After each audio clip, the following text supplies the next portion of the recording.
Mornings with Intention, podcast where we bring you stories from around the globe. All right, and welcome back to Rise and Thrive Mornings with Intention. Today I have a special guest with me, Pia Becker. How are you today, Pia? I'm great. Thank you. Thanks for having me. You're very welcome. It's great to have you here today. Please tell our listeners a little bit about yourself and where you are currently. I'm Pia Becker. I'm a freedom architect and founder of Dream and Wanderland.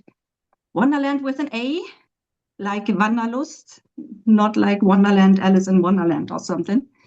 And I'm here in Düsseldorf, Germany, and currently it's pretty hot. That's why I'm sitting here a little bit sweating.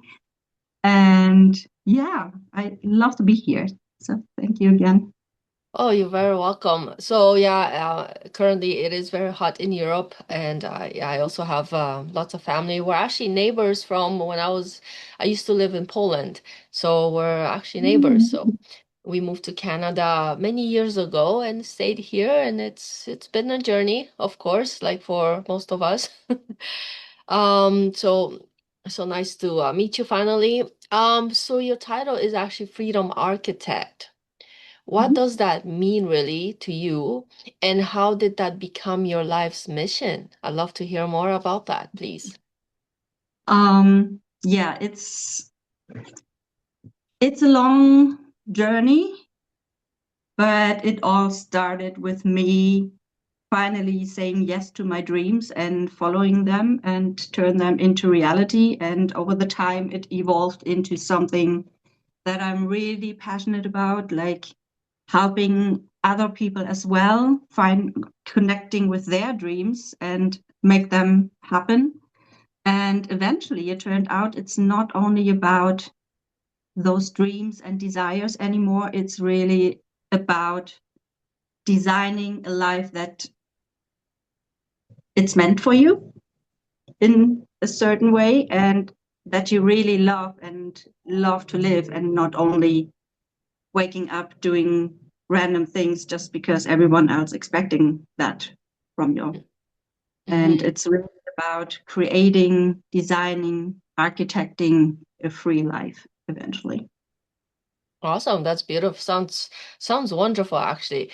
I actually want to back up a little bit. So how long are you in this field right now, and what did you do before that? Just so people can understand what your background before, and kind of then we'll go into shifting into this new lifestyle. Mm, so for myself, I'm kind of still in shifting to that. Yeah, it started. I grew up. I went to school, went to university, have my diploma, have a master as well, master in law. I did afterwards. Had my jobs, my regular corporate jobs, and one of my biggest dreams was always traveling and seeing the world with my own eyes, and that was the access point, the turning point to my current life. Because one day I said, okay, people, friends, family, do whatever you want. If you don't want to come with me, I'm fine. I'm going now by myself if it needs to. And so I did it. I was 30 and I asked a lot of people to join me on my travels, and no one did, which, can I say it loud, pissed me off. Mm. And eventually I said, okay, then I'm going by myself. And that was literally the breaking free from everything. Like, if I can do traveling all by myself around the world, literally, I can do so much more. And over the time with traveling and so on, it evolved into, okay, I want to inspire other people that it's possible for them as well. If it's Mm-hmm. possible for someone like me, then definitely for other people as well. So this is how I started my blog back in the days in 2016. So traveling, I started with in 2014.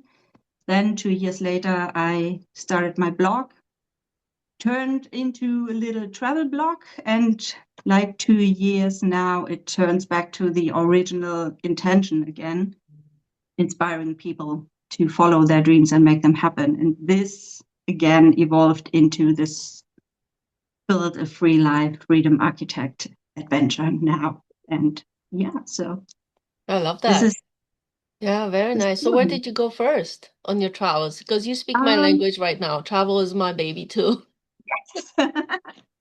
so the very first solo trip was New Orleans, Louisiana for WrestleMania 30.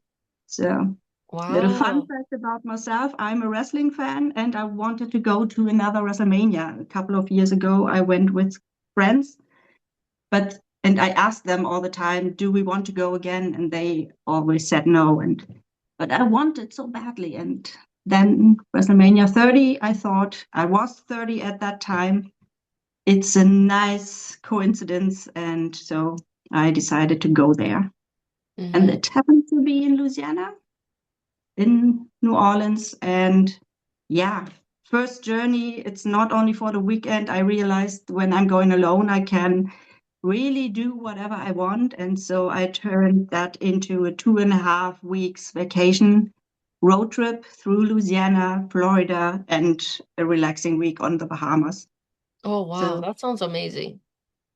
Yeah, gotta love those trips too. I remember, just quickly, I'll share. I ended up going with World Vision Canada to El Salvador, and everybody was like, "Oh, you're crazy for doing such things. Who does that?" I'm like, "Hey, there yeah. are people who do that."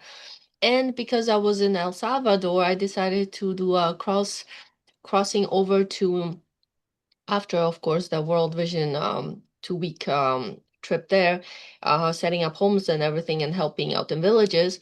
Went to Costa Rica, Nicaragua, Panama, and flew back home. Of course, there was adventures along the way, but everything worked out good. So yeah, I'm usually like when I'm in the area, I like to see what else can I see while I'm already Mhm. here, as much as Exactly. I can and to make the most of it. So that's beautiful. You did that as well. So yeah, Mhm. traveling has also always been in my blood, I would say, ever since I stepped foot on the plane coming to Canada. So yeah, we have lots in common when it comes to traveling. So we should talk some more after. But Yeah. you also say people don't need a better plan. They need permission. What inspired that belief? Pretty much myself, my whole journey. It that revelation just came lately to me.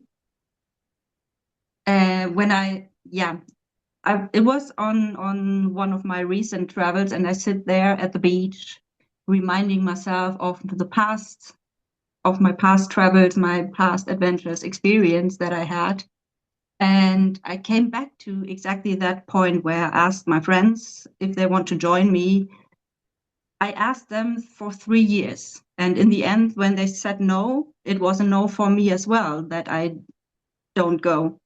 And in the end, I was mad at them because I thought they were the reason that I cannot travel and make my dreams come true.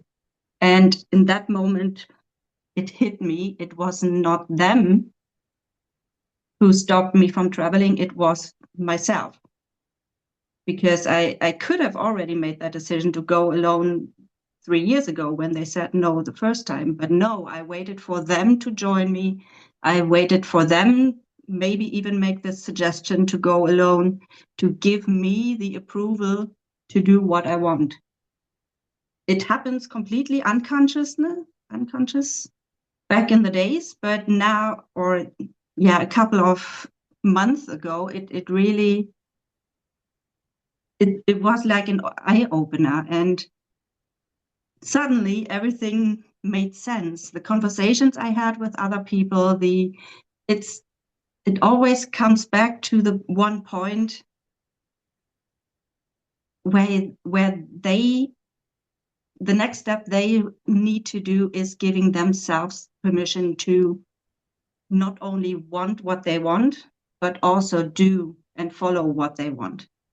Hmm. And yeah, that's why it's coming back to permission. Yeah. So going a little bit deeper, why do you think so many women and even men stop dreaming somewhere along the way? I think it has a lot to do with how we are grown up. Like when we take myself as an example, when even as a child, I somewhere deep inside there must be the dream of traveling the world already, because when I played with my little Barbies and all that, they always traveled. They shipped around with a little boat from island to another island and hopped from one ocean to another and one country. So they already did travel. And when I talked about that with my parents or my teachers or something, I always got something back like, yeah, yeah. And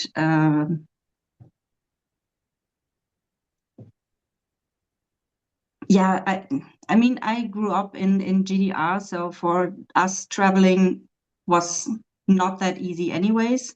And yeah, growing up with other people's beliefs, patterns, and what they teach us, what they pull over us, what they tell us, s- sometimes sticks deep in us. And that's one point why people stop dreaming or take their dreams and desires serious and don't even think about that. It's an opportunity or a possibility to make those come true. Hmm. So how could you or someone tell the difference between living the life they truly want versus the life others expect of them? I think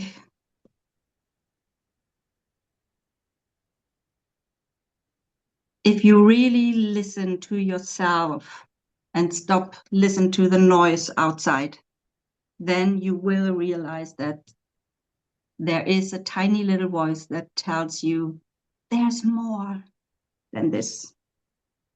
It's it needs a little bit of awareness and the will to really listen to oneself, to that voice. And but eventually there I think there's always a point in life where this little voice is not, how can I say, that this is so loud that you cannot unhear it anymore. Hmm. For some people, it Definitely. takes a while. For some, it maybe never happens. I don't say that it's for everyone the same story or the same journey, but I think you will notice it. Yeah. And of course, this can apply to other things, like you say, in life too, not just traveling, whether it's starting up your own business or a new craft or even switching jobs. Like I remember when I was transitioning from my old job of almost 10 years to obviously stepping into being a mentor and podcast host and author.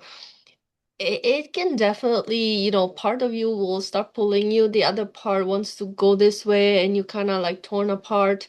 Okay, should I? And then people start, saying things. At some point you gotta be the person that listens to your heart and go a different direction because you can't step into something new if you keep holding on to the old things, right?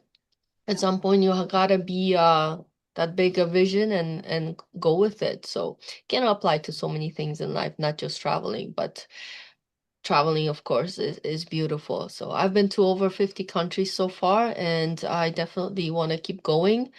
Yeah, we'll see where the next place is. At the moment, I'm not sure. There's a few things in my mind. So one of them is Africa. I've always wanted to go to Africa on a safari. So I've been planning that for some time. But I want to wait a little bit longer when my daughter's a little bit older because she's only 7. So, I'm a little bit iffy about going her at such young age. I mean, anything's possible, anything can, but I also want to do my research. It's not just like There's days where I just book and go, and when there's sometimes you have to do a little bit extra research, like vaccines and things like that. So I love the the name, the Dream and the Wonderland. It's such a beautiful name you've chosen. What's the story behind it more?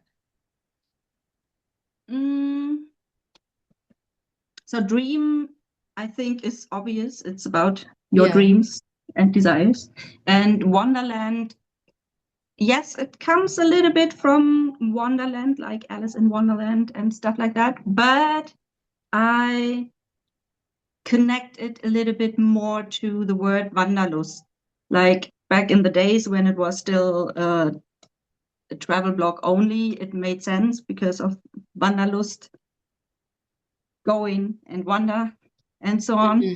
But metaphorically for me, it means even more than that. It means you have your dream, but you also have to wander to make it happen. Hmm. Wander in the sense of taking the necessary action. So Hmm. that's why that's the meaning of Dream and Wonderland. Awesome. I love it. I love it. I just wanted to hear more. So now let's get into a little bit what you do more about coaching, dream work, tarot, and journaling together. How do these practices help people reconnect with themselves? So tell us really what you do here. Basically, these are tools, different tools to the same intention, to reconnect people first to their dreams and desires, then helping them to dissolve any kind of limiting beliefs, stories they tell themselves, like, I cannot do that, I cannot go solo, traveling the world, all that stuff. And really getting them to the point where they realize they are the only ones permission they need. And then when that part of the journey is done, then they are ready to go on. And then I also help them to break the big thing down into an actionable plan. And if they need more accountability, I'm here for the actual cheering them up, holding them accountable for actually taking the action to wander. And yeah, the single tools like tarot, dream oracle stuff, journaling. I love journaling. It's really helping myself to connect with my inner stuff and my inner world. And the same for tarot and dream oracle. So I use them as a mirror to the person in front of me and to have a access point where I can reach them and where it's not only about I tell you what your problem is, but to give them an opportunity to realize that themselves and to yeah to help them connect with themselves literally. Awesome. And of course, we'll share all the information how to get in touch with Pia. And she has Instagram, YouTube, and I actually just subscribe to your YouTube channel. And of course, email and everything we'll provide in this video. So don't worry, you'll be able to get in touch with Pia. And I know one of the elements is fear. Fear often keeps people stuck. What's the biggest fear you have seen so far, and how can someone begin already moving through it? Oh God, the biggest fear. Or some other example if you can think one offhand. uh, so the biggest struggle that I had in the past and sometimes still have is my little inner critic that is pretty loud sometimes.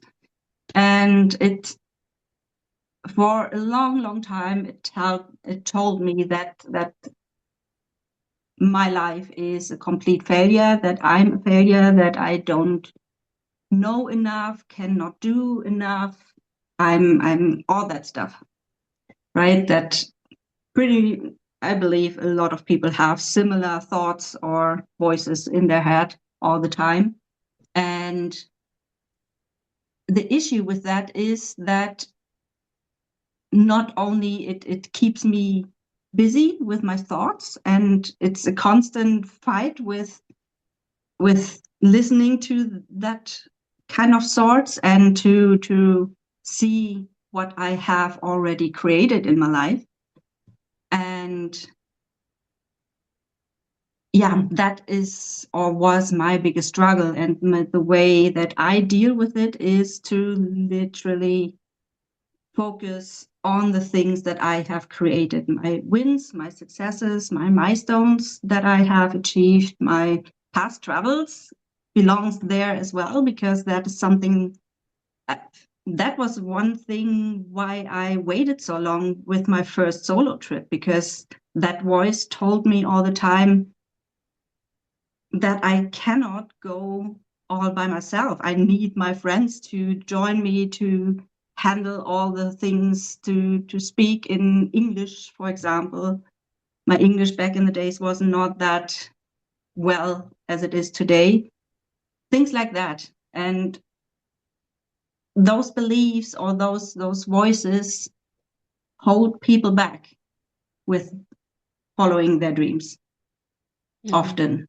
And the tool for that I chose for myself is celebrating my wins, Hmm. which I believe is even more powerful than gratitude, because it gratitude always or often focus on things that happened, like the sun is rising and sets, and you can be grateful for it because it's a beautiful way to wake up with a sunrise, for example. But it's nothing that you really have created yourself. It will happen no matter if you do something about it or not. But what you can do is celebrate the fact that you wake up, that you set your alarm clock that early to actually wake up at the right time for watching that sunrise, for example. And that, for example, is something where I focus on with celebrating my wins and successes and things that I create. And Hmm.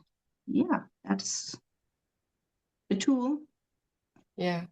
And for that's the thing, you quieting. gotta, yeah, I believe you gotta use the tools that work for you, because not everybody's the same, I find, obviously.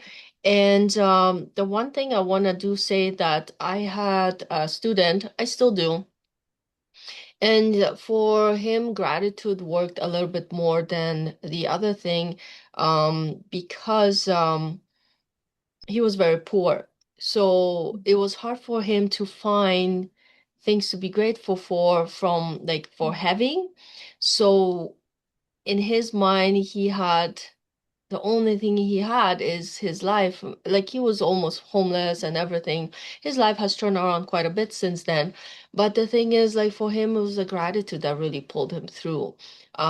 Being grateful for even being alive and things like that versus having things. So I think sometimes, how you have to have the right tools to pull you out, because sometimes one thing works a lot better for one person than another one. And I love that you journal as well. I think journaling is also very powerful.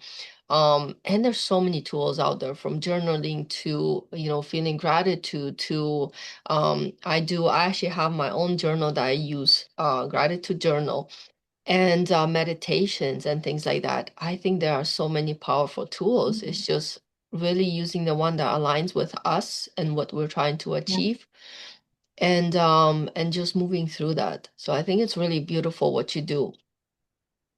And how do you define freedom? Can someone experience it before changing their circumstances?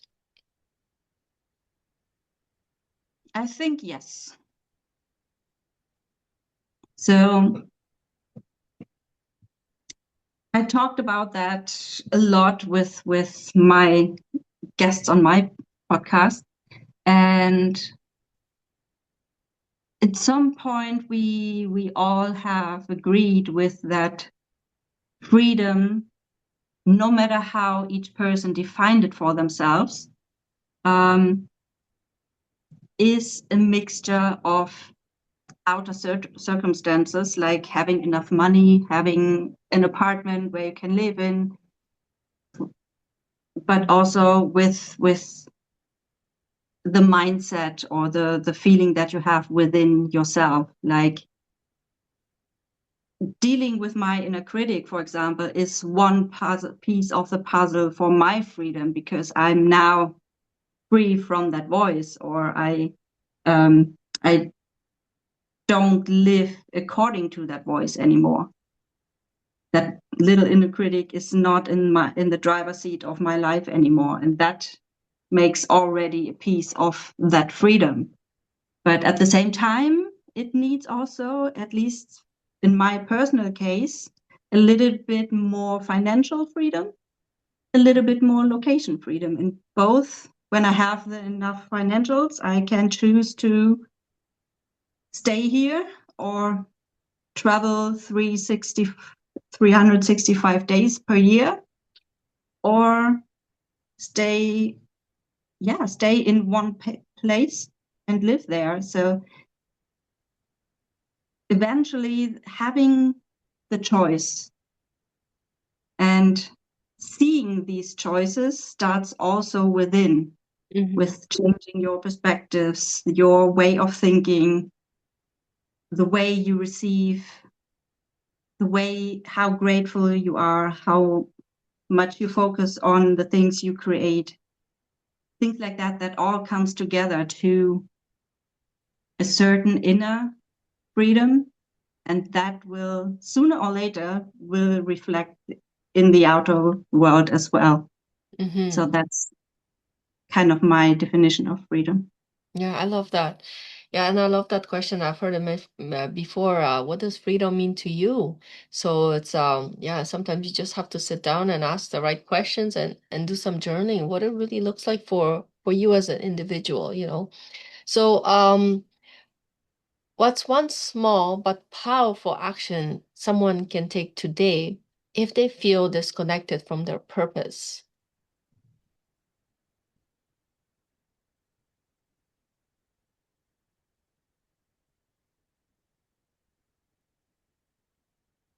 Book a tarot reading with me. That's one of them. It's a start, But right? So it's yeah, a of start, course. yes. Yeah. Take that Um, action. You know, like I completely exactly. agree because you got to start somewhere, and why not reach out, right? If you're really, not sure where to even start, right? Mhm. Take Or that if first you, step, as they say. yeah, exactly. And if you want to do something really at home when you're sitting at your desk, maybe just grab a pen, take a piece of paper, and literally ask yourself, what is my purpose? What is my mission? And then start, my mission is. And then the brain tries to complete that sentence. And even if the first sentences are nonsense, keep on writing. At some point, it will bring something to surface. Hmm. Definitely. And if our listeners remember one message from today's conversation, what would you want that to be? Follow your dreams and make them happen. I love that. Nice and sweet, straight to the point, right? Yeah, Yeah. So one it's more longer out question, there. of course. The name of the podcast is Rise and Thrive, Mornings with Intention. How Mhm. important do you think it's to set intention first thing in the morning? Or what's your view on that?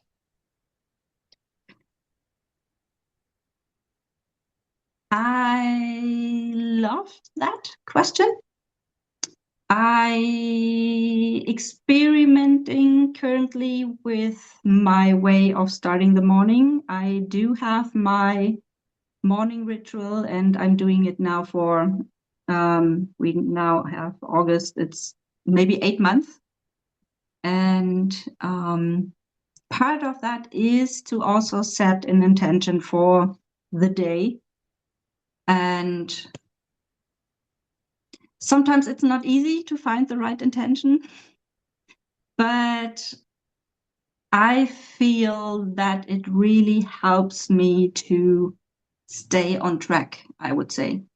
So it's not only setting the intention, but also The next step in my ritual is to find at least one action that I really want to do in or can do in that day to fulfill that intention. And yeah, for example, an intention could be for in my case, to be of value to other people. And one action could be to write that social media post. And then this way, it keeps me on track to eventually also fulfill my mission and not. So the difference from before when I did not set or went through my ritual is really that in the past, there were days where I just lived the day, and whether I did something or did not could happen both. But eventually, if I did not did anything, that little inner critic came into play as well and told me things. And now, with the celebrating my wins, my morning ritual, it all helps me to keep my little voices busy so that they don't bother me anymore. Hmm. And yeah, helps me to keep on track with the things that I want to do and Yeah, that's not beautiful. holding myself back. Yeah. And I believe that celebrating our wins is really important because it's kind of being in that gratitude state, I would say, the whole time Mhm. because you are Yeah, celebrating your wins. And that's at the same time being in that state of gratitude because yeah. you're remembering the good things happened. And even if you have moments when, something didn't happen exactly as you wanted, then I personally look at it like, okay, maybe it didn't go exactly as I wanted, but what did I learn from it? So that alone Mhm. for me is it's a win because I recognize something, I'm in awareness of it and stepping into, okay, thank you for showing me this as well.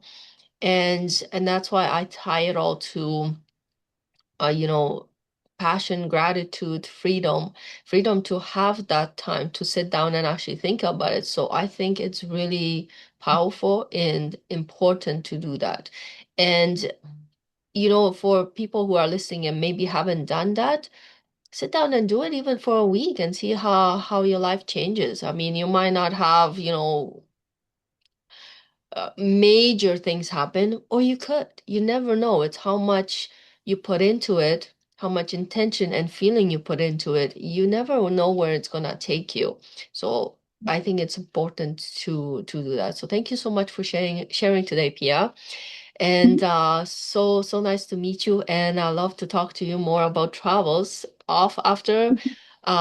So everyone, thank you so much for being here today. And don't forget to like, subscribe, and share this episode with someone who maybe needs this a little encouragement and time to dream again. So reach out to us if you have any questions. We are here for you. Thank you so much for watching and have a wonderful day. Thank you, Pia. Bye. Thank you. Bye bye.